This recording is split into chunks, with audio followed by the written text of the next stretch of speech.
Hey, to turn on focus mode on the Google Pixel 8a, first of all, you will have to go into the settings.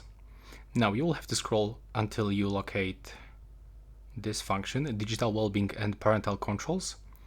And next you will have to scroll down until you find focus mode.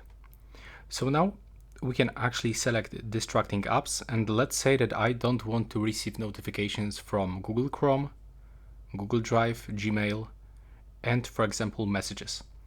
Now if you select all of these apps, you have to click to turn on. And now it's actually finished, so you actually don't receive any notifications from these selected applications. You can also take a break by clicking here for 5, 15 or 30 minutes, and you can turn it off by clicking here. And you can also set a schedule, so you can pick, for example, from Monday to Friday and pick your start and end time. And that's all for this video. Right now, please subscribe to my channel.